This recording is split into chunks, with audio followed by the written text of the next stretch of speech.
Hare Krishna. Can you hear my voice? Am I audible?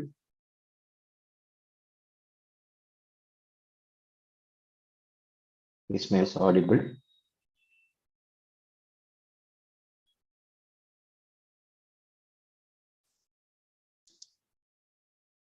Okay, start.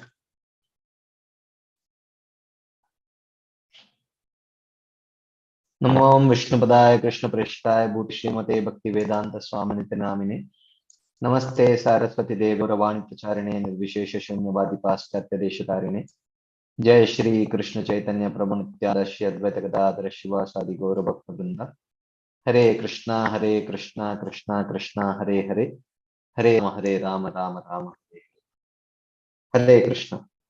So thank you all very much for joining today's session. Last week we started discussing from the 6th chapter of Bhagavad Gita. We will continue that discussion. But before, I will do a quick recap of what we have seen till now. Towards in the 3rd and 4th chapters, Krishna described about Kama Karma Yoga. And in the 5th chapter, Krishna spoke about Jnana Yoga. But as we saw, there are two types of Jnana Yoga, which is Karma Sannyas and Grihastha Sannyas. And in the 5th chapter, Krishna comparing Karma Sannyas and Grihastha Sannyas, he mentioned that Grihastha Sannyas is better because it is safer. But essentially, Krishna spoke about the path of Jnana Yoga in the 5th chapter. Even though he talks about performing actions, but all those verses which describe the performance of actions is for a Grihastha Sannyasi who performs Nishkama Karma Yoga type 2, which is what Srila Prabhupada calls as action in Krishna consciousness. But actually, it is not action in Krishna consciousness, it is action on the platform of Jnana. That's what Krishna is talking about in that particular chapter. But because Jnana is practically not possible, Prabhupada describes that chapter as action in Krishna consciousness. But in reality, that was talking action in on the platform of Jnana, which is essentially Grihastha Sannyas. That's exactly that chapter spoke about. Towards the end of that chapter, having described Jnana, in the last 3 verses, Krishna introduced path of Ashtanga Yoga also. As a prelude to this chapter, towards the end of 5th chapter, Krishna introduces Ashtanga Yoga. And then this particular chapter starts. Krishna starts this chapter by telling, Anashrita karma phalam karyam karma karoti yaha sa sannyasi cha yogi cha na yagnir na chakriya. He says that Arjuna understand whether we are talking about a sannyasi or a yogi. A real sannyasi or a real yogi, the symptom is internal detachment from the fruits of the actions. That is the real symptom of either sannyas or yoga. It is not externally giving up of one's duties, varnashrama duties. That is not a reliable symptom, because even an irresponsible person can give up his varnashrama duties. A person who has not properly understood the process of purification through Nishkama Karma Yoga, he may prematurely give up his varnashrama duties. So, such persons, even though they have given up varnashrama duties, they may not necessarily be qualified for sannyas or yoga. On the other hand, a person with a pure heart may even be practicing the limbs of varnashrama, but he is considered to be sannyasi. Geyasya nitya sannyasi yona dveshti nakamshati nirdandvohi mahabaho sukam bandhat pramuchyate. Like that, Krishna in the 5th chapter describes this grihastha sannyasi who is even engaged in his actions of varna and ashrama, because of his internal detachment from the fruits of those activities, is considered to be a sannyasi. So Krishna starts the 6th chapter on Ashtanga Yoga on the same note. He says, a true sannyasi, a true Ashtanga yogi is one who has internal detachment from the fruits of his actions and not externally views of actions. Okay. Then he says, Yam sannyasam prahur yogam tam vidhi pandava, nahi asanyasta sankalpo yogi bhavati kaschana. He says, oh Arjuna, yoga and sannyas are essentially the same. One who has not given up the attached fruits of his actions is never a yogi nor a sannyasi. Right. Then he says, Arurukshor muner yogam karma karana uchyate yogarudasya tasyeva shamak karana uchyate. So therefore, uh, in the beginning stages of one's practice of yoga, it is very critical that one performs one's duties of Nishkama Karma Yoga to purify one's heart and develop detachment from the fruits of actions. So till one achieves that, even on the form of yoga, one should perform Nishkama Karma Yoga. So in the beginning stages of Nishkama Karma Yoga, which is called as Yoga Rurukshu, in that stage, one should practice Nishkama Karma Yoga. But yoga rudasya tasyeva shamakkaranam uchyate. But when one reaches the stage of meditation, then should give up one's attachment to performing Nishkama Karma Yoga, because it is not possible for him to, during his meditation, he can't leave his meditation in between, go and perform his Sandhya Vandan rites, and then come back and continue his meditation. That is possible. So in the beginning stages, when the heart is not yet pure, at that stage is important that one continues to practice Nishkama Karma Yoga. But when the heart becomes pure, then one should give it up. Yada hi nendriyarteshu na karmasu anushajyate sarva sannyasi yoga rudastadochyate. What are the symptoms of a person who has achieved the qualification to practice the yoga ruda stage? So he says, yada hi anushajyate, when a person has absolutely no attachment to indriyarteshu karmasu, to either objects of sense gratification, or he has no attachment to the activities which lead to enjoying the objects of gratification. So when a person has no attachment either to sense objects or to actions to attain those sense objects, sarva sankalpa sannyasi, having renounced all material desires, yoga rudas tadochyate. So that person is called as is fit to be at the stage of yoga ruda when he given up all desires for enjoying the fruits of the actions, and also actions to attain those fruits. So such a person is at the stage of yoga ruda, and he can give up his varnashrama duties. Uddared atmanatmanam atmanam avasadayet. Atmaiva hi atmano atmaiva ripuratmana. He says that one should deliver the soul by the mind. It is the mind which is very critical, which plays a very critical role in the journey of the soul. So one can either degrade when the mind becomes attracted to material things. It slows down the soul's progress, or the mind can also become the friend and the mind is controlled. So mind can be the friend or mind can be the enemy. Bandhuratmanastasya yenatmaiva atmanajitah anatmanastu shatrutve vartetatmaiva shatruva. The mind is a friend of that soul which has conquered the mind. But the mind is an enemy of that soul which has not managed to conquer the mind.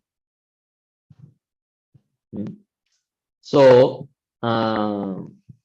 jitatmana prashantasya paramatma samahitah shitoshna sukadukeshu tata mana apamanayoho. So then he describes the various symptoms of a person who has reached the stage Yoga Ruda or the elevated stage of yoga. He says, Jitatmanaha, he has conquered the mind, which means mind is not attached to objects of sense gratification. Mind is not meditating on objects of sense gratification. Prashantasya, he is devoid of all kinds of attachment. So such a person, Atma Param Samahitah. So his mind is not attached to anything of this material world. Rather, the mind is meditating on the Paramatma within. Okay, it's completely in deep trance, samadhi. Shita, Ushna, Sukha, Dukkha, Mana, Apamana. In all these states of Shita, Ushna is dualities in the platform of body. Sukha, Dukkha is dualities in the platform of mind. And Mana, Apamana is dualities on the platform of the false ego. So, despite dualities at these three levels, the person is actually samahitaha. He's completely in deep trance. So such a person is actually fit for, he's a person at the stage of Yoga Ruda. Jnana Vijnana Triptatma Kutasto Vijitendriyaha Yukta iti Uchate Yogi Samstrashma Kanchanaha. So he says that Jnana Vijnana Triptatma, such a person is satisfied by the scriptural teachings and realization. Kutastaha. Kutastaha means he is pervaded by one nature. So that pervaded by one nature is indicated. We saw that he is not like swayed by the dualities. So, tata manapamana yoho, shita ushna sukha dukkha mana apamana. He is kutastha. He is pervaded by one nature. And Vijitendriya, such a person has completely controlled his senses. Sama Loshtra Ashma Kanchana. And he considers earth, stone, and gold as the same. We saw last time, not that he lacks discrimination to see the difference between these three things, but in terms of utility, because he has no material attachment, because he has no desire to enjoy things of this world, therefore, in terms of utility, he sees them as having same utility or non-utility for him. In that sense, he sees them as the same, not that he has lost the ability to make material differentiations or discrimination. Right?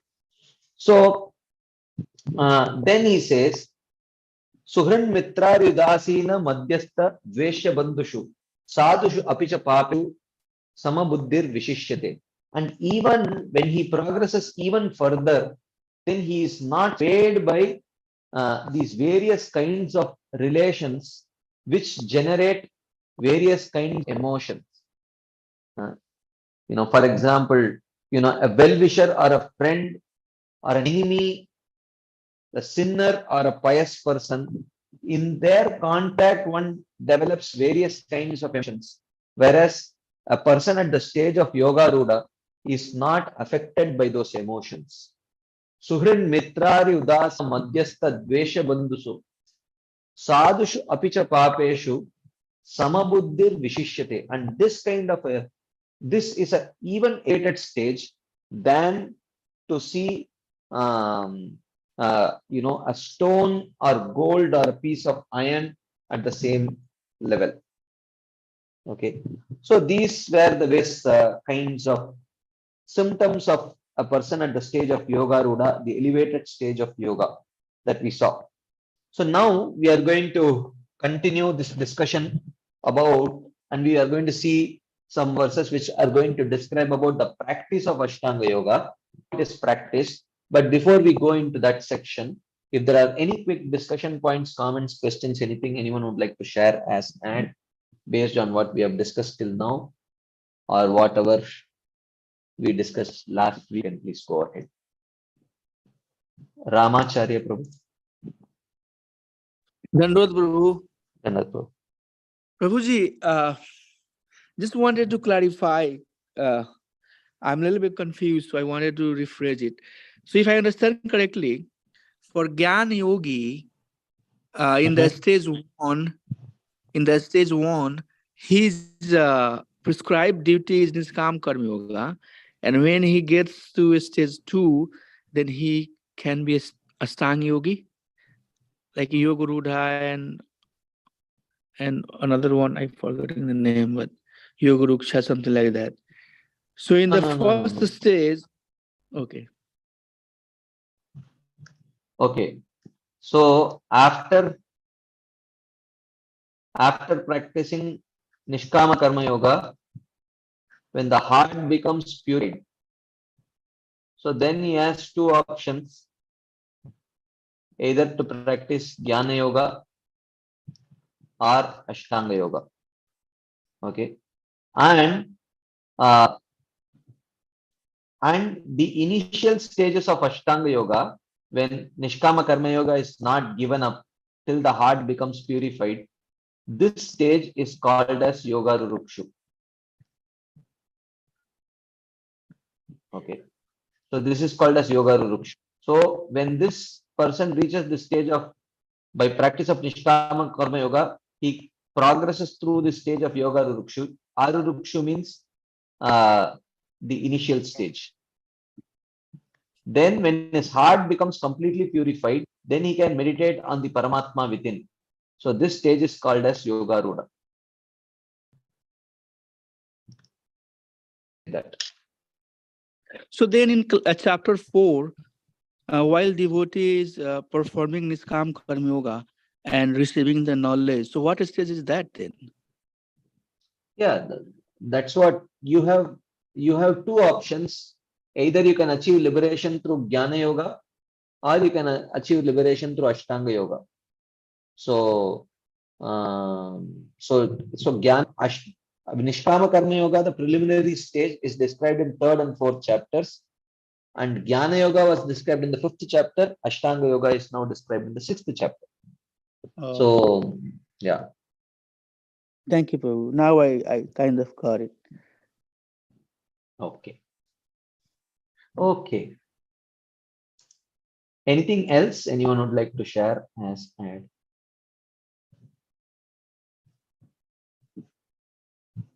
Yes, Sachi Pranto. Yes. When I was reading Srila Prabhupada's purpose and Bhagavad Gita and the chapters, so you clarify in the beginning only, he labeled that karma in Krishna consciousness. So karma in Krishna consciousness is bhakti only, na Prabhuji? Well, yes. Matlab, action in Krishna consciousness is bhakti only. Yeah, basically, essentially in that chapter also Prabhupada, even though Arjuna is talking about Jnana Yoga, or more specifically Grahastha Sannyas, but still Prabhupada describes Bhakti Yoga only in those verses. Yeah. Yeah, so I was reading the notes and also again reading the Prabhupada Gita, so I was getting that, I want to clarify, but I just wanted to clear that doubt. Okay, thank you. Hare Krishna. Anything else? Okay. If there is none, then we will continue our discussion. So now, Krishna continues. Yogi yunjita satatam atmanam rahasi stitah ekaki yata chittatma nirash aparigrahah. Yogi, the yoga rudha. So the yoga rudha. So you remember these two terminologies. Yoga rurukshu and yoga rudha.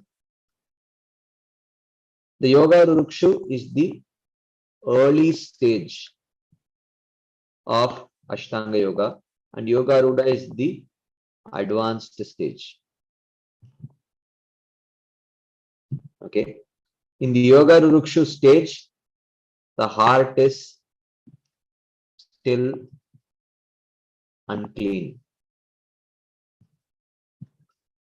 In the Yoga Rudha stage, heart is clean.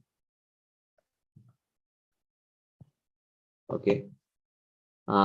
So in the Yoga Rurukshu stage, Nishkama Karma Yoga is practiced.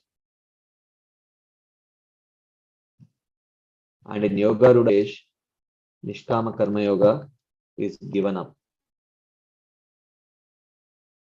So these two words you have to remember: Yoga Rurukshu and Yoga Rudha. Yoga Rudha is the advanced yoga. Okay. The Yoga Rudha, Atmanam Yunjita Satatam, should always absorb his mind in samadhi. Okay. So, because his heart is now pure, he is capable of doing this. He has the capacity. Because when the heart is filled with material desires, then he will not be able to focus it on meditating on the super soul. Now that his heart has become purified, he is capable of fixing it in the internal meditation.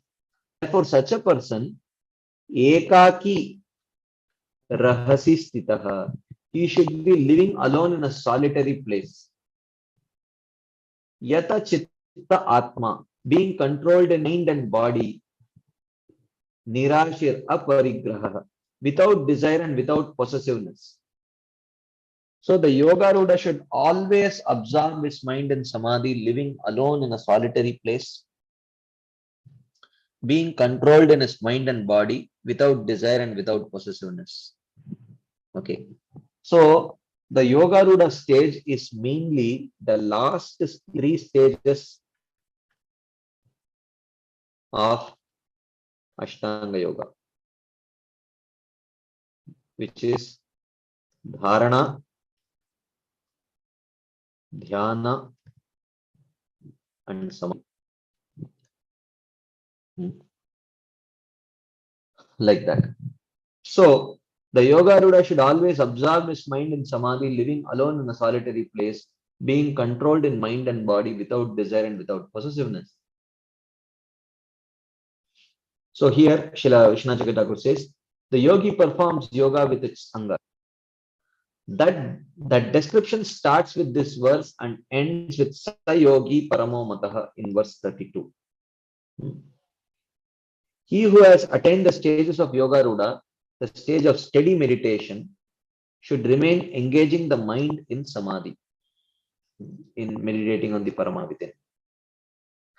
Okay, then he continues. Shuchau deshe pratishtapya stiram asanam atmanah natyuchiritam nati nicham chailajina kushotam. So this verse talks about asana. Tatrekagram manakritva yatachitta indriya kriyaha upavishyasane yunjat yogam atma vishuddhaye. Okay, so these are further yoga practices in the early stage for purification. Okay, he says Atmanah stiram asanam pratishtapya, establishing his own asana. Okay, so which means that which is very customized for his own comfort. He should fix his asana like that. Shuchau deshe, in a clean place. Na ati uchritam, na ati nicham. It should not be too high and should not be too low.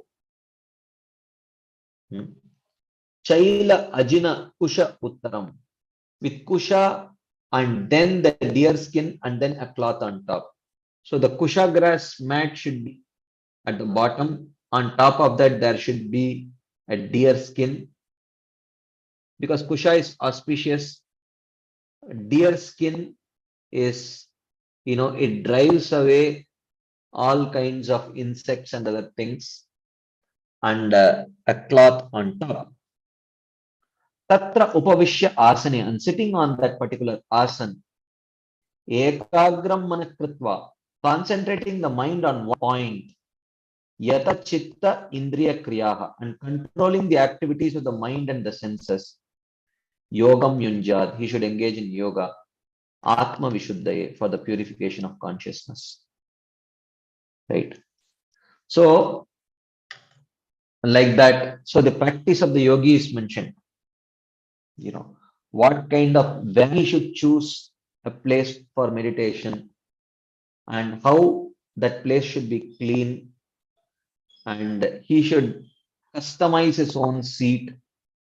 It should neither be too high nor be too low. The first layer should be a kusha grass, on top of that should be a deer skin, on top of that should be a silk cloth.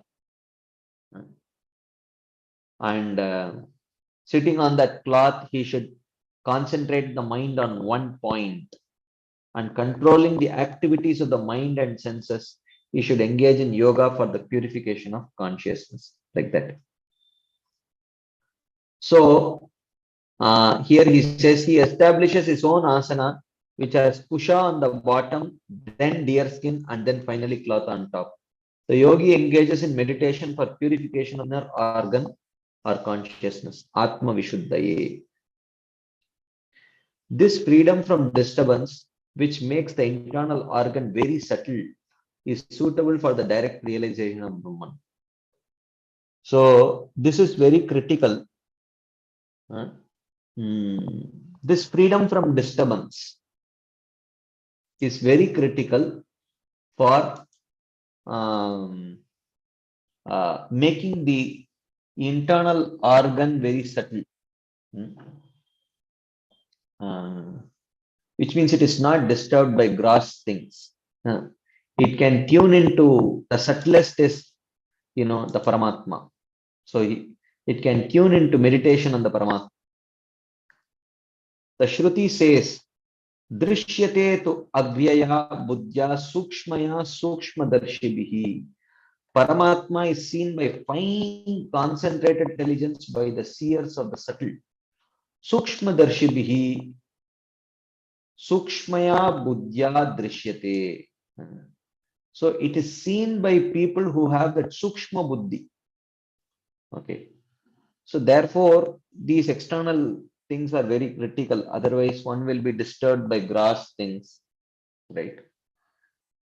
So an insect is coming, crawling on me and all that. So you keep those things away by using a deer skin. Okay. If you are too high, then there is a problem of imbalance. If you are too low, certain things, reptiles, etc., may come and disturb you. If you are not in a solitary place, people come and disturb you. And all of these will keep the intelligence on a gross level. So you have to keep it subtle. So all these things are done. Like that.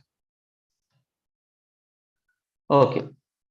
Samam kaya shiro grivam dharayan achalam stirah samprekshya nasikagram swam dishashtanavamukayan prashantatma vigatabihi brahmachari vrate stitah manasanyamya machitto yukta asita matvarah. Oh, I thought I had done this, but somehow these two verses I missed out. Okay, anyways, we will do it now. Okay. Keeping the body, hand, and neck straight. Okay. This is Samam Kaya Shiro Grivam. Okay. Keeping the body, hand, and neck straight. Samam Kaya Shiro Grivam Dharayan. So Dharayan will also come here. This is one. Okay. Motionless is Achalam. Stiraha is firm. Okay. Keeping the body, hand, and neck straight, motionless, and firm. Sampreksha nasikagram swam. gazing at the tip of the nose. Okay. So this is gazing, sampreksha, tip of the nose, nasika agram. Okay. One should focus at the tip of the nose, because to focus at the tip of the nose, you have to keep your eyes half closed. If you close your eyes completely, you cannot see the tip of the nose. If you keep your eyes fully open, still you cannot see the tip of the nose. To see the tip of the nose, you have to keep your eyes half closed. That is looking at the tip of the nose. So if you keep your eyes half closed, then you will neither sleep nor will you be distracted by the objects around you. Right? Discha anavalokayan. Without looking in any other directions. Okay. Prashanta Atma, with a peaceful mind. Vigata B, one should be free of fear. Brahmachari Vratestitaha, following full celibacy. Manaha Sanyamya, withdrawing the mind from the sense objects. And Machitto, meditating on me. Okay. Yukta Asita. Asita means he is sitting. Yukta means absorbed in meditation. The yogi remains absorbed in matpa, devotion to me. Of course, here one should understand that the devotion is a secondary limb. Devotion as a limb of yoga and not pure devotional service. Okay. So, samam kaya shiro grivam dharayan achalam stiraha sampreksha nasikagram dishaschanavalokayan prashanta atma vigata bihi brahmachari vritestita manasanyamya machitto yukta asita matparaha. So he's saying about further asana, and then pranayama, like looking at the nose, and then and all that. So with peaceful mind, fearlessness, celibacy, these are all prerequisites for practicing the process of meditation. So freedom from fear can come only if one gives up material attachments. Because the more we are materially attached, the more leads to fear. The more we become detached, the more we become fearless. So by practice of Nishkama Karma Yoga, a yogi at the stage of Yoga Rudha has to be fearless, because fearlessness is a symptom of detachment. Right?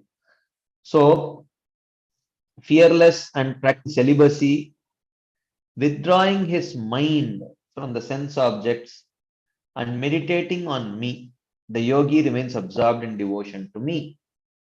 So here Srila Vishwanath Chakravarti says, Kaya refers to the middle section of the body. One should hold the middle of the body, the head and the neck in straight line without movement. Because if it is not in a straight line, then it is not physically conducive to focus. There is a posture which is needed. Even for chanting japa, we talk about posture, because posture also contributes to maintaining mental stability, right? So therefore posture is mentioned here. Samam kaya shiro grivam, the neck, the head and the torso should be in the same line, like that. So he says, withdrawing the mind from sense objects, which is manas sanyamya, which is pratyahara, which is the fifth stage. The yogi remains thinking of the beautiful form with 4 hands, mat chittaha, absorbed in devotion to me, mat parayana.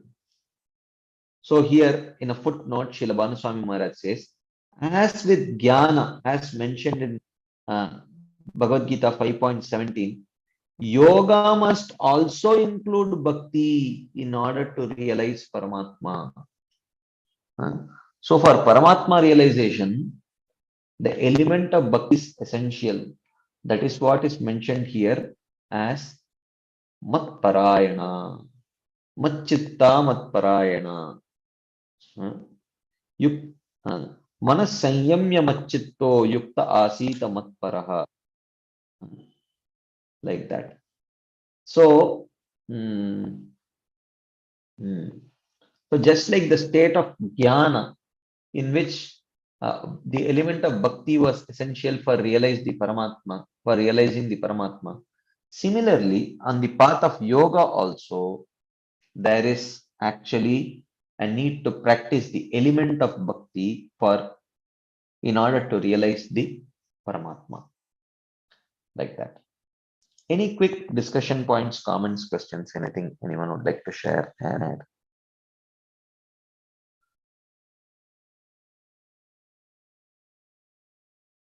Okay, if there is none, then we will continue our discussion. Krishna continues. Yunjanevam sadatmanam yogi nitamanasah shantim nirvana paramam matsamstamadi gacchati. Yunjan evam sada amanam. Sada always. Yunjan engaged. Evam in this way. Atmanam one's mind. In this way, constantly engaging the mind in meditation. Okay, there is a question in the chat box.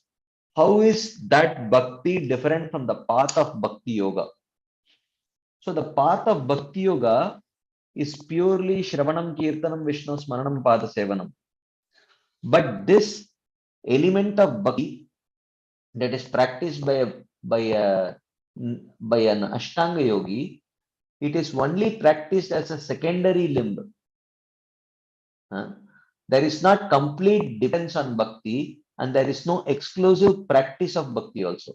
There is practice of Nishkama Karma Yoga in the initial stages. Then there is practice of Yama, Niyama, Asana, Pranayama, Pratyahara, Dharana, Dhyana, Samadhi, apart from practicing the limbs of bhakti. And also, those 8 limbs are practiced primarily, and the limbs of bhakti are practiced only secondarily. So, and there is no exclusive dependence on the limbs of bhakti. And also, that this practice is not of the Ashtanga yogi is not Anyabhilashita Shunyam. This practice is for the purpose of attaining liberation. Whereas the bhakti yoga that is practiced by devotees, it is for attaining prema. And that bhakti yoga is jnana karma dhyanavritam also. It is not covered by jnana karma yoga. Whereas this Ashtanga yogi is bhakti is exactly bhakti. It is actually yoga with some little element of bhakti, that's all. So it is not exactly the same. Okay, there is another question in the chat box. Does the stage of Yoga Rudha start after purification through Nishkama Karma Yoga? Yes. Yeah. Yoga Rudha starts after purification through Nishkama Karma Yoga. But parallelly, along with Nishkama Karma Yoga, one may actually perform the early stages of yoga, Ashtanga Yoga, like Yama, Niyama, Asana, Pranayama, Pratyahara. Those stages can be practiced with practice of Nishkama Karma Yoga for purification. But in the Yoga Rudha stage, there is no practice of Nishkama Karma Yoga like that. So here he says, Yunjan evam sada atmanam. In this way, constantly engaging the mind in meditation, niyata manasaha. Because his consciousness is devoid of sense objects, yogi adhigacchati, the yogi attains shantim. In this way, by practice of yoga, gradually the yogi attains destruction of bondage. And what is this stage of destruction of bondage? Nirvana Paramam, the platform where liberation and realization of the impersonal Brahman can be attained. Nirvana Paramam Mat Samstam Adhigachati. He attains destruction of bondage, which is the platform of liberation and realization of the impersonal Brahman can be attained. Mat Samstam, like that. So, in this way, by constantly practicing his meditation through the process of Ashtanga Yoga, he can eventually attain destruction of bondage and he can attain personal liberation. Impersonal Brahman, Nirvana Paramam, Matsamstam, Adhigachati. So Matsamstam refer to impersonal Brahman. Right?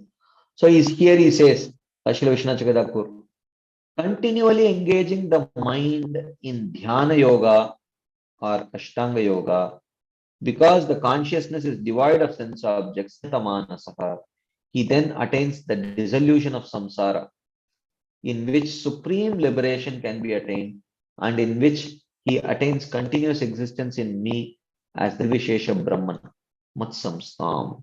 So, the destination of the Ashtanga Yogi is actually merging in the impersonal Brahma Jyoti. Okay, any quick discussion points, comments, questions?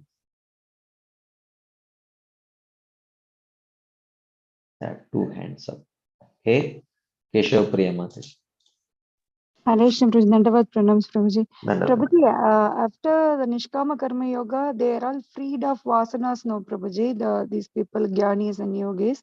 So, from where do they get inspiration to do this? You are telling many procedures. Do they have guru to guide them? Like, how do they choose whether they want Jnana Yoga or whether they want Ashtanga Yoga? Because all the vasanas are also removed. So, where do they get this inclination, Prabhuji? Who is deciding that what to take, which yoga? The destruction of vasanas happens later. The inclination for either the path of jnana or yoga, it happens before that only. So through association, any attraction comes through association only. So they must have had that kind of association, just like we get attracted to particular path of bhakti through association. Similarly, they also may get attracted to either the path of yoga or jnana for attaining their goal of liberation. So then, Prabhuji, actually, Ashtanga yogis, they will attain the mystic powers also, no, Prabhuji? Anima, Magima, Lagima, all those things. They may attain those as just like practitioners of bhakti also, they attain Shubhada, some levels of happiness and some good qualities and all those things. So similarly, the yogis can also get some mystic powers, but sincere yogis, they don't, they are focused on liberation. Just like sincere devotees, they don't get carried away by the intermediate benefits that one may get practice of bhakti. Similarly, sincere yogis will also not get carried away by those mystic siddhis that one may get. Durvasa Muni and all comes under this yogi category, is it, Prabhuji? Yeah. Yeah, but he always shows anger, no, Prabhuji. Like, he's also freed of all those things, but vasanas, but he is very famous for showing his anger, no, Prabhuji. Yeah, he may not be a that kind of a perfected yogi, probably. Okay, thank you, Prabhuji. Hare Krishna. Hare Krishna. Sachipuran Prabhu. Prabhuji, Dandavat pranam. Prabhuji, I just want to clear the doubt that when Ashtanga Yogi sees the Paramatma form and still he wanted to merge in the Nirvishesh Brahman. So if that Ashtanga Yogi, after seeing the Paramatma form, get a desire to can his desire change at that stage, or because he's seeing the Paramatma form, no? but still he wanted to merge in the Nirvishesh Brahman. Yeah. So if his desire, It can his is, desire get changed? if he has the association of devotees and he gets some sukriti, his desires can change. Oh, oh. If he gets some association, then that stage is possible that he get attracted to the personal Yeah, feature it of the needs Lord. some, it needs some sukriti. It needs some sukriti. Uh, uh, so if he has sukriti, then he can change. Like I was just thinking about Sanat Kumaras. It is mentioned that by the smell of the tulsi from their heart into pure. So at that Are stage, you just a fraction of. are you traveling? Your voice is breaking in between. Oh, no, Project. I'm stationed here only. Yeah. So Okay. is it clear now, Project? Is it clear now? Yeah, yeah. So asking Project, Sanat Kumaras just by fraction of association, or he has just smelled the tulsi leaf and then their whole mood got changed into pure devotional service. Yeah, but that was the form of the Lord, Bhagavan. They were not Mm-hmm. meditating on the form of Paramatma inside. Mm-hmm. So the Paramatma does not exhibit those attractive pastimes. Paramatma Padrashta Anumanta. That's all. So that is one thing. And also the Jay and Vijay, by forgiving the four Kumaras, showered their mercy upon the four Kumaras. So therefore, the mercy of Jay and Vijay actually attracted the presence of the Supreme Lord.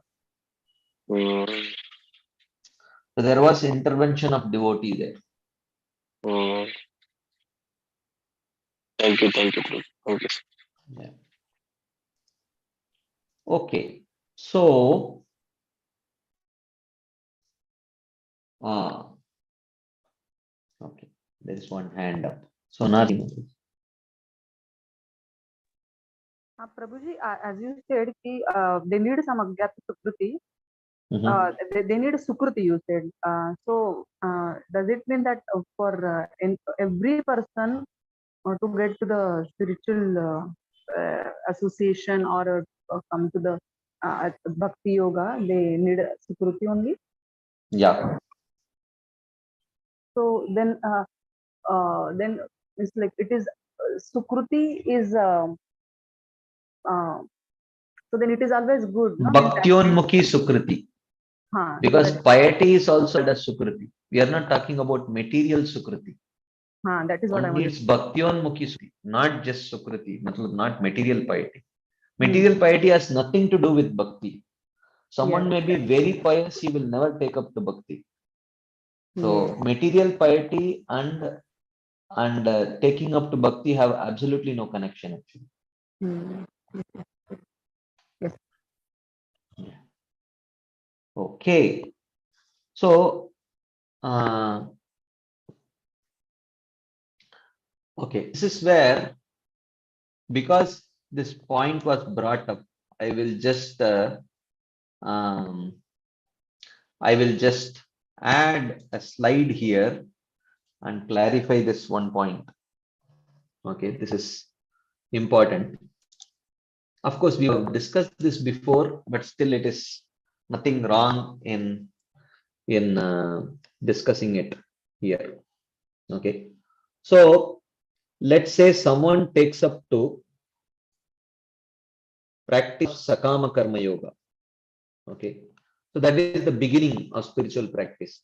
Okay, so Sakama Karma Yoga has the element of karma and the element of yoga. Sorry, the element of bhakti. Okay, so just give me 1 second. I'm sorry. Yeah. So if the karma matures, if this karma if the karma part of Sakama Karma Yoga matures, then it leads to Nishkama Karma Yoga. Okay. But if the Bhakti part matures,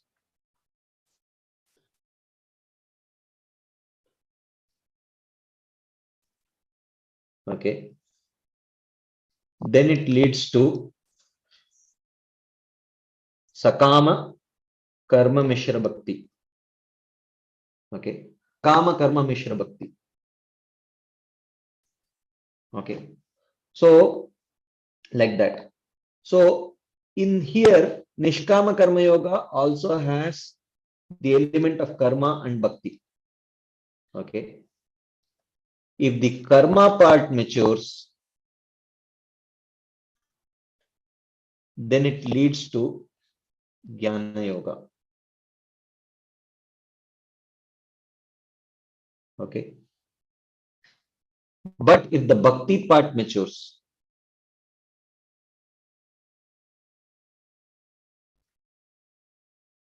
okay, then it leads to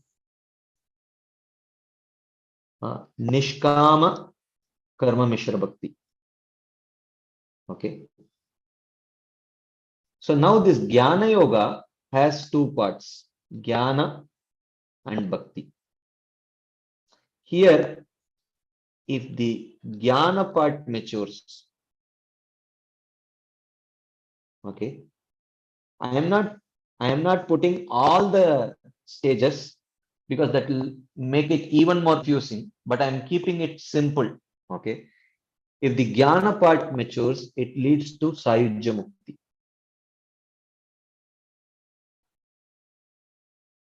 Okay. But if the Bhakti part matures, okay, then it leads to Jnana Mishra Bhakti. Okay. So Jnana Mishra Bhakti also has the limbs of Jnana and Bhakti. Okay. So if the Jnana part matures of Jnana Mishra Bhakti,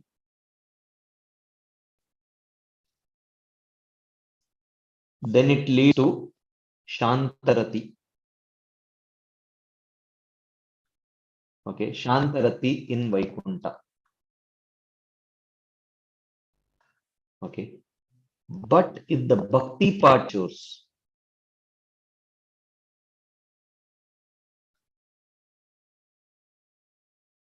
it leads to Shuddha Bhakti. And when Shuddha Bhakti matures, it leads to Prema. Okay. Okay. I wish I had some artistic capacity. I am sorry. I am very artistically challenged. Okay. Now, this is from the Nishkama Karma Yoga's top part.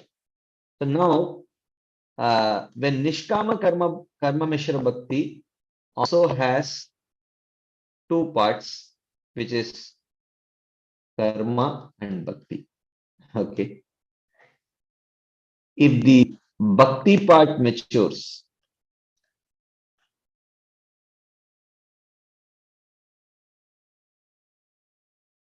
okay, then it leads to actually Shuddha Bhakti. And Shuddha Bhakti matures into Prema. But if the Karma part matures,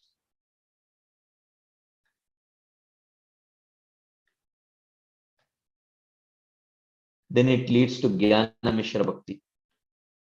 Okay.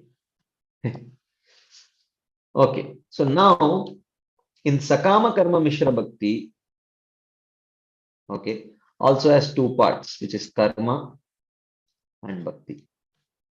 Okay. Here, if the Karma part matures, okay, then it leads to Nishkama Karma Mishra Bhakti. Okay. But if the bhakti part matures, then it leads to Shuddha Bhakti. So then there is Nishkarma Mishra Bhakti. Okay, this is right here. I don't know if, please raise your hands if any one of you could make any sense out of it. You can just raise your hand. I just want to see. Okay, Sachipran Prabhu has raised his hand. Anyone else? Keshav Priya Mataji. Anyone else? Shamli Mataji. Navdeep Chandra Prabhu. Okay, at least 4 of you could make some sense out of it. Okay, thank you. I will read it once more. Okay. Now,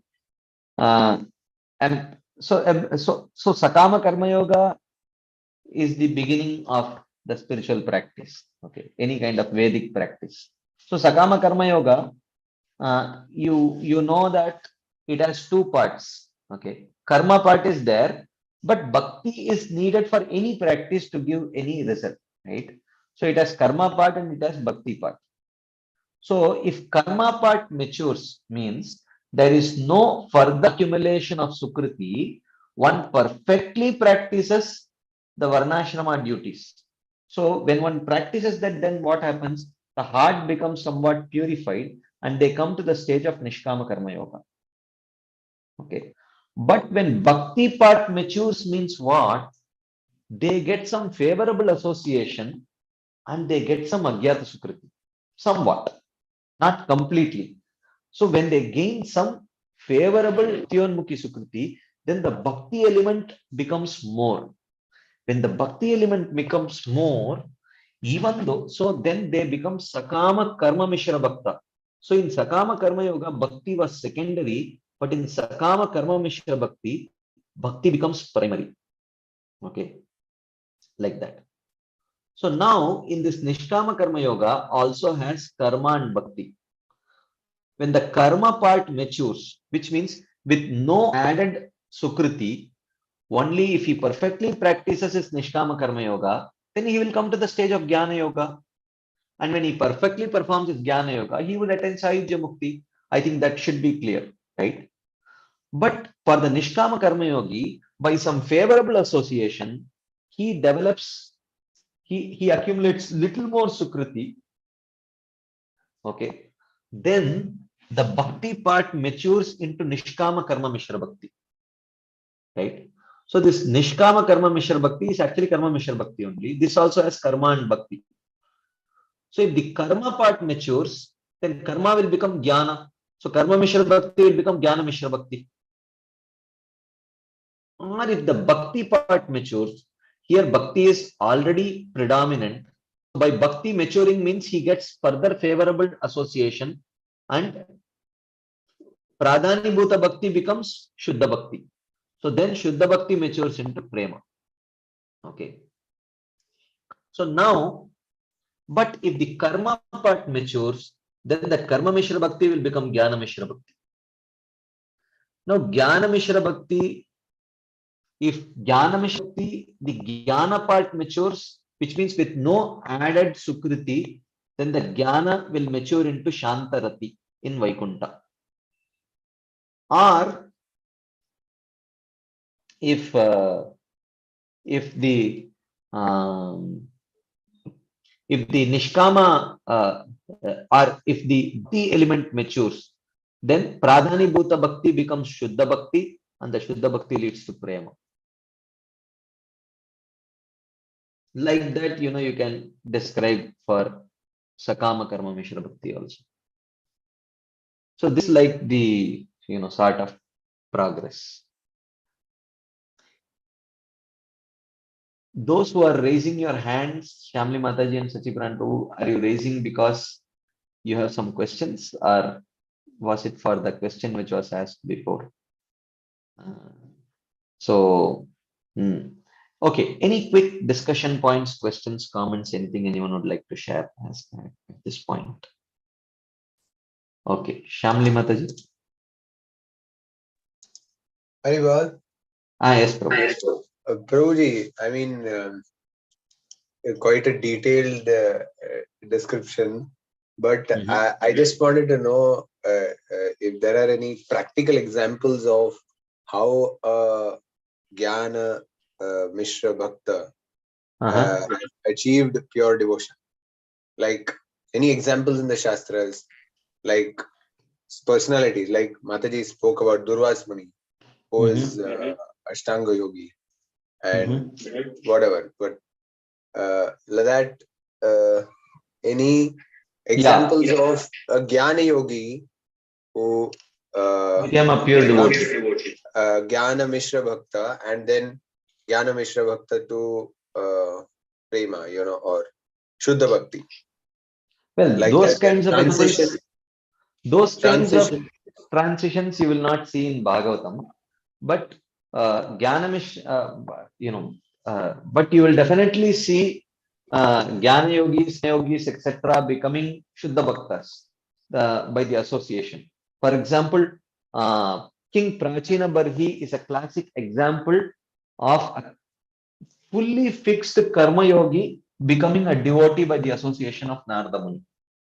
So that is one example of a Karma Yogi becoming becoming a Shuddha Bhakta by the association of devotees, by the association of Narada Muni. And then you see the case of Navayogias. They were actually Ashtanga Yogis who by association of devotees, they became pure devotees. And the case of the four Kumaras, they are the examples of those who were inclined towards the path of Jnana, they becoming pure devotees by association of Jaya and Vijaya. So like that, there are examples, but Jnana Yogi becoming Jnana Mishra, those kind of examples you will not see in Bhagavatam actually. Maybe there was a gradual transition like that, but that will not be described in detail in Bhagavatam. One those who took up to those who changed from other practices to pure bhakti, that is described in Bhagavatam. But these other details about this transition is described by the acharyas in their explanations. But personal examples in Bhagavatam, as far as I know, I do not know. Maybe they must have had a gradual transition from Karma Yoga to Karma Mishra Bhakti to Shuddha Bhakti, but I don't know if exactly that it happened that way or not. Okay. So just because the example is coming up, can you hear me, bro? Yes, bro, I can hear you. So in the example of the four Kumaras, actually, although Jai Vijay get cursed, the actual beneficiaries are the four Kumaras in the whole incident.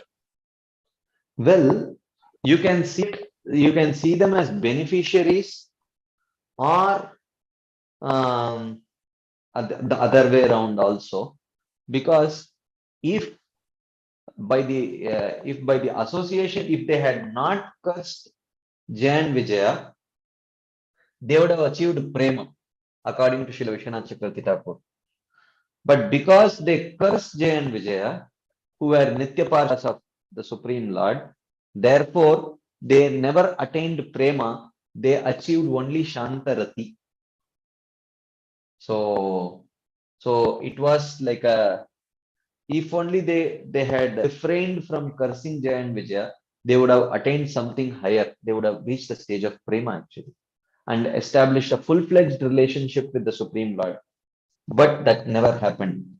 It never blossomed into a full-fledged relationship with the Supreme Lord. It became a very stunted relationship, a very distant relationship with the Supreme Lord on the level of Rati or Bhava only. It never matured prema. So like that. Okay. And Jaya and Vijaya, in their case, they wanted to go and assist the Supreme Lord in his chivalrous pastimes, in his fighting pastimes. So that desire was fulfilled through the agency of the four Kumaras by the Supreme Lord. So for them, they were actually beneficiaries only because they wanted to give that pleasure to the Supreme Lord by fighting with him. They got that opportunity through the agency of the four Kumaras. Otherwise, the curse, curse by such people cannot act Nitya Parshadas. It is not at all possible. So it is only Jay and Vijaya's desire getting fulfilled through the agency of the four Kumaras, like that.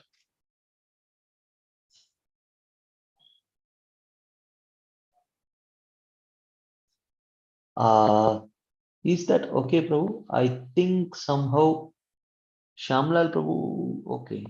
Yeah, you got muted. Great. That explanation was wonderful. Thank you, bro. Okay, Hare Krishna. Vrajarade Mataji. Hare Krishna, Prabhuji. Yes, ma'am. Prabhuji, this Jnana Yoga which you said that in which when the Jnana matures, Ayujya Mukti, and then the Bhakti matures, it becomes Jnana Mishra Bhakti. So that means in Jnana Mishra Bhakti, Bhakti is predominant than Jnana? Yeah. Is it Pradhani Bhut Bhakti? Jnana Yeah, Mishra yeah. Bhakti is Pradhani That Bhut is why it is called as Bhakti. If it ends with Bhakti, then it is Pradhani Bhut. Wherever we are saying that Bhakti is maturing, means they are getting association of devotees, right? Yeah, yeah. Only that way the Everywhere, Bhakti wherever will the mature. Bhakti is. Yeah. Okay. Or they chose to perform that Jnana in a place like Vrindavan, and the effect of that dham also enhances them by it enhance the element of bhakti in their practice, and automatically that Jnana Yoga gradually became Jnana Mishra Bhakti, like that. That is also possible. And there may be people going around chanting Radhe Radhe, and maybe they got prasadam, like that. That way, somehow they accumulated more Sukriti. So depending on how much Sukriti they accumulate, it may become either Jnana Mishra Bhakti or Shuddha Bhakti. If it becomes Shuddha Bhakti, then they will no longer perform Jnana Yoga and aspire for Sahyajya Mukti. Then they will practice Shuddha Bhakti and aspire for Prema, like that. That means that this stage of Jnana Mishra Bhakti is compulsory for those Jnana yogis who are getting association of devotees, or they are if they are practicing Jnana Yoga in Dham. So this stage is compulsory for everyone, Jnana Mishra Bhakti stage, or directly they can Not get necessarily. purified They and may directly get fully purified and directly take up to Shuddha Bhakti also. Okay. Okay. Thank you. Hare Krishna. Okay. There are some questions in the chat box. Okay. Dhruva Muni behaves in a way which Krishna wants. Yeah, that is also true. Sometimes Dhruva Muni acts like that also for aiding the pastime. That is also correct. In this whole flow chart, who gets the other types of mukti, like Sarupya Mukti? Okay, this is a good question. Okay.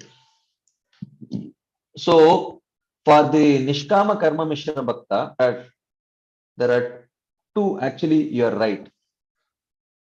There is one more thing. If that karma does not mature into jnana, but directly attains perfection, then Nishkama Karma Mishra Bhakti it leads to Salokya Mukti. Salokya Sarshti, like that. That also is. So this is the complete thing. Anyways, I made it little complex because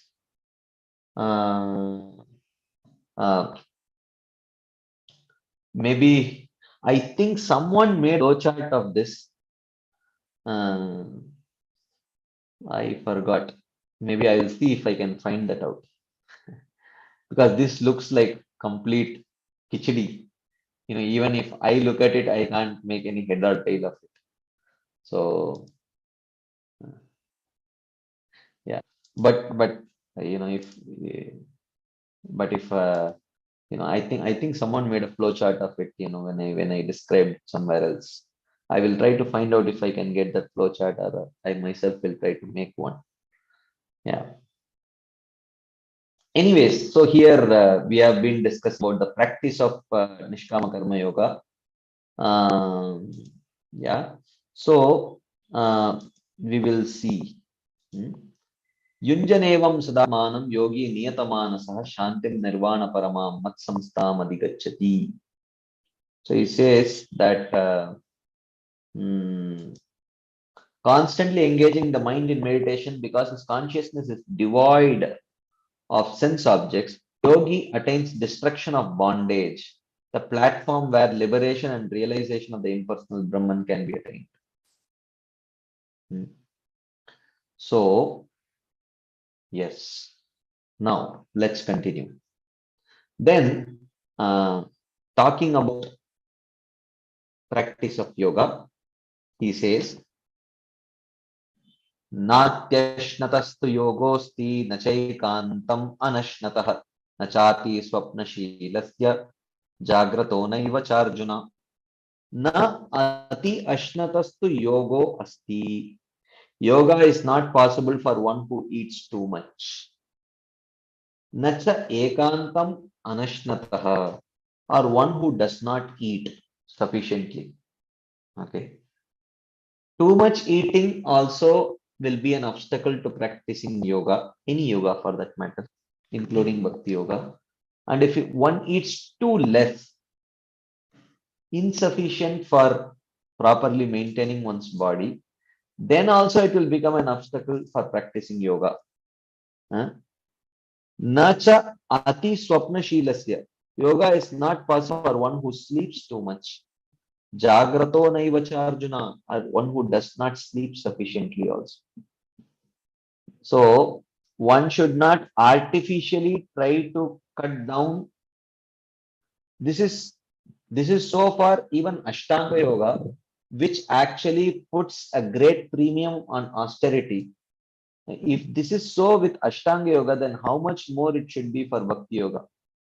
One should not perform unnecessary austerities, but at the same time, one should not neglect necessary austerities also, right? So in the name of Bhakti, one should not end up eating everything and, unlimitedly. And in the name of Bhakti, one should not perform non-sanctioned austerities also. Like that. So austerities in the form of eating too less or sleeping too less. One should get sufficient sleep.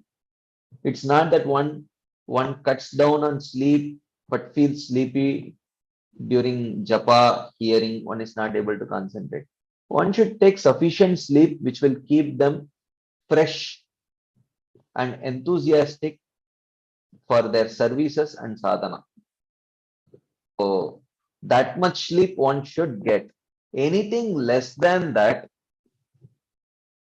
is not favorable for their bhakti. In the name of becoming more advanced, one should not unnecessarily cut down on their eating what is necessary and sleep which is necessary for them to remain fresh and enthusiastic and healthy in Krishna's service. So 2 verses describe the rules for making practice of yoga steady. Who eats too much is not a yogi.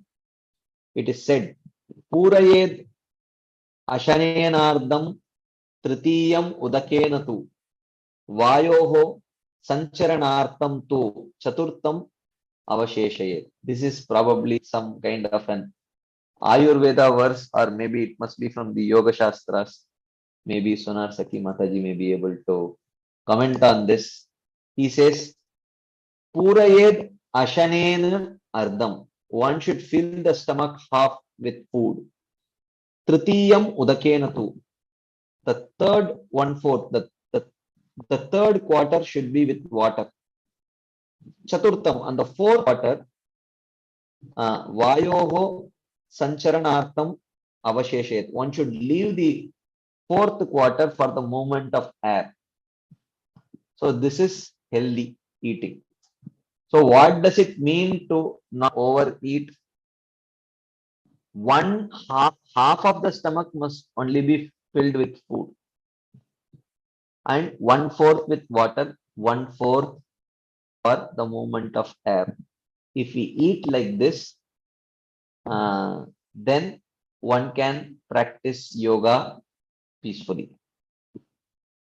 Is this a verse from Ayurveda, or maybe there must be a similar verse in Ayurveda also? Is Mataji? Yes, Prabhuji, this is Ayurveda slok, and the same like how it is mentioned over here that half of the stomach should be with the food and 1/4 for the water and 1/4 should be kept empty for the air to move, so that the digestion happens nicely, because we know for any fire to be lit up, it needs air, oxygen. We have done the experience of our school. So like that, our agni in the stomach also, it also need that air, and if we eat too much, then the food doesn't like mix nicely and it doesn't get digested properly. So practically, what we tell, because how one will know that the half is full with the some like the heavy the food, and 1/4 is empty. So food and like when you are eaten, and actually the pace of the eating should be slow, not too slow also, not too fast also. And when you have done, you get that feeling of like satisfaction. Belching? Yeah, not belching. It like you feel the satisfaction, and also you should be able to move, and it should not be like give discomfort, and walk very nicely without any discomfort in bending down or walking around like that. So that is one of the thing you can like say. But This is a practical tip for knowing when you have half stomach. yeah, yes. Otherwise, what happens? But for that also, sometimes what happens is, so for that now, Prabhuji, it is very important to follow all the basic rules. Like you should not delay the food, otherwise you will be very hungry, and then if You you will are tend to very overeat. hungry, yeah, then you will not get the satisfaction, and you will still like to eat more, because your brain will not get that sugar, no, so you will not feel. So all that basic rules should be followed. Then that is why yoga is always balancing. Yeah. Yes, thank you, Mataji. This was very because otherwise this will remain a theoretical thing. How do we know that only half stomach is full? So this was a very valid point that you said. We should be able to move around and bend very freely without any discomfort. That much food, then that is eating half stomach. Then you fill 1/4 with water and 1/4 for the movement of the food around, like that.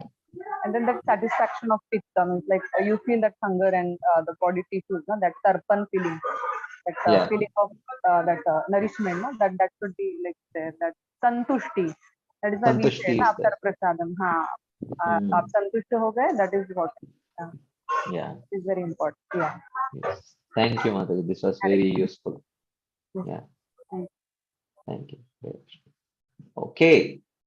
So that was very practical guidelines from a practitioner Ayurveda. So yeah, so let us try to put it into practice, because we are also practicing yoga, bhakti yoga. For bhakti yoga also this is important. This is not just for Ashtanga yoga. Prabhupada says that for bhakti yoga also one should eat like this. If one eats like this, then, because if we tend to overeat, then we tend to feel very sleepy and lethargic, and and it actually is not very good for health. Yes, Ramacharya Prabhu. Prabhuji, so the whole teaching of Ashtanga Yoga, Mhm. should we see as a separate pathway or separate topic, or should we include or make it inclusive towards Bhakti Yoga? Because in third canto, when Kapil Dev is talking to his mother, I mean, he's using all the limbs of Ashtanga Yoga towards Bhakti. Like, for example, how you can meditate and take everything, and use that in Bhakti. So here, the question that I He would like doesn't to say that. No, no. Third That's canto, 28th chapter, what he describes is actually Ashtanga Yoga only. Because he asks about the practices of other yoga also. So therefore, in third canto, 26th and 27th chapter, he describes about Jnana Yoga. In third canto, 28th chapter, he describes about Ashtanga Yoga. And in third canto, 20th chapter and 29th chapter, he describes about Shuddha Bhakti.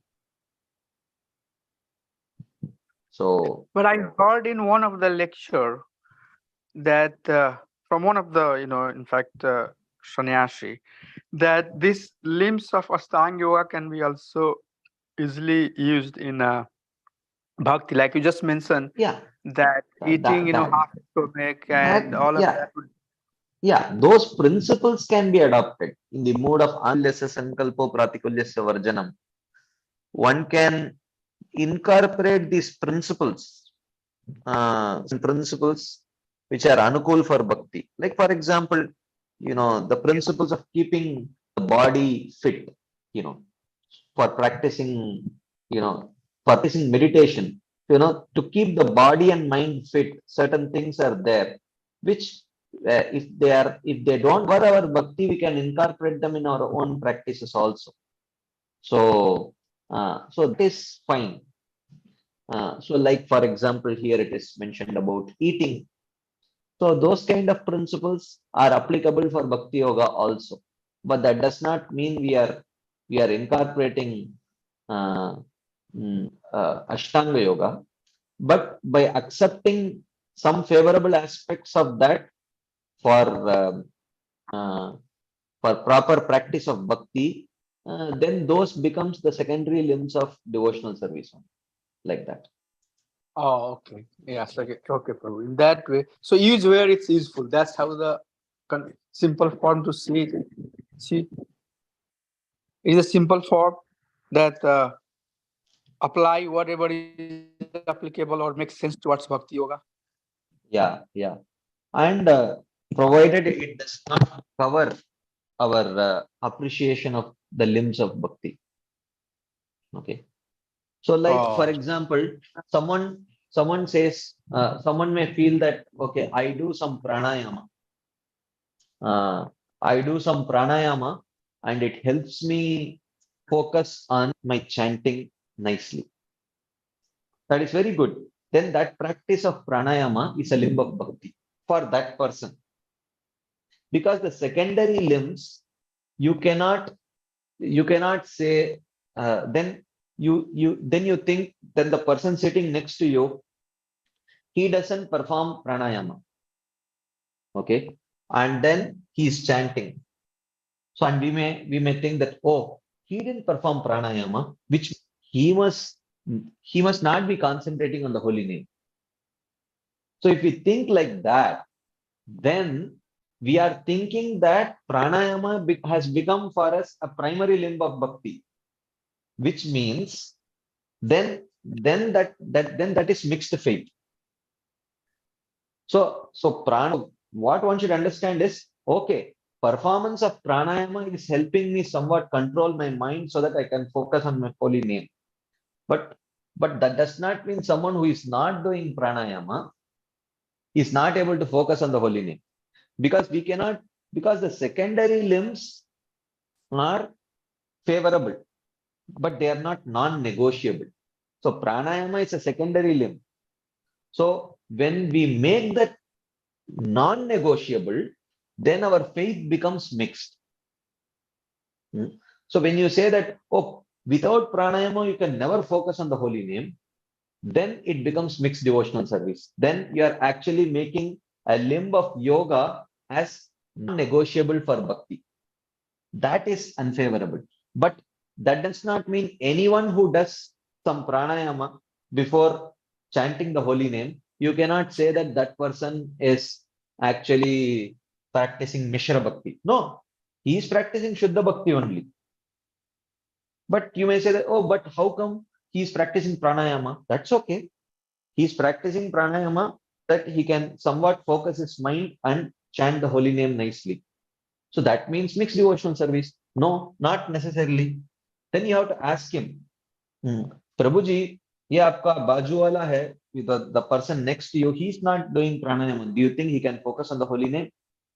So if he says, oh yeah, why not? For me, pranayam helps me to focus. He may be trying to focus on the holy name by some other process. He may not need pranayam. If that is his understanding, then his practice of pranayam is not mixed devotional service.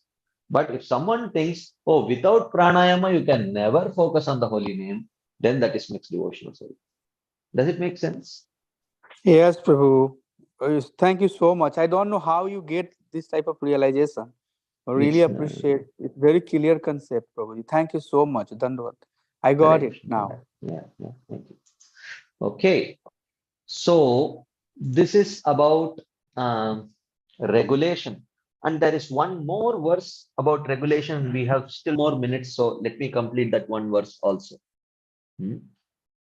So here, this is a famous verse.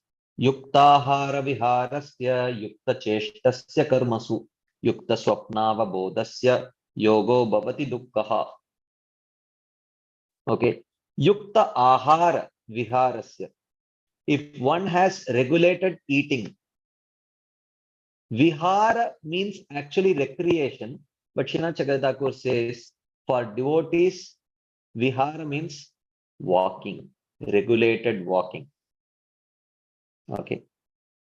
So walking is a bona fide recreation for devotees, according to Srila Vishwanath Chakravarti Thakur. Right? One who has regulated eating, yukta ahara and yukta vihara. Regulated eating and regulated walking. Yukta cheshtasya karmasu and regulated use of organs in both material and spiritual activities. Material activities means, for maintaining the body, for maintaining the family, for professional purposes, and in spiritual activities. Then yukta swapna avabodhasya. If one is regulated in his sleep and regulated in waking up. Many times devotees try to regulate their waking up, but they don't try to regulate their sleep. This is very bad, actually. And we almost never try to regulate our eating or our walking, right? So for such a person, yogo bhavati dukkha. Only when yoga is practiced in this way, yoga destroys all suffering. Yoga destroys all suffering only if one is regulated in his eating, regulated in his walking, regulated in the use of his organs in both material and spiritual activities, regulated in his sleep and regulated in his waking up. So without regulating sleep, don't regulate waking up, because then we will suffer. We will have bodily problems. So one day we will, it's not that you sleep at 12 o'clock and try to wake up at 4 o'clock every day. That is unfavorable. If you want to wake up at 4 o'clock, then we should go to bed at 10 o'clock. Then that kind of a practice of yoga, dukkha, it will destroy all suffering. Srila Vishwanath Chakravarti Thakur comments here.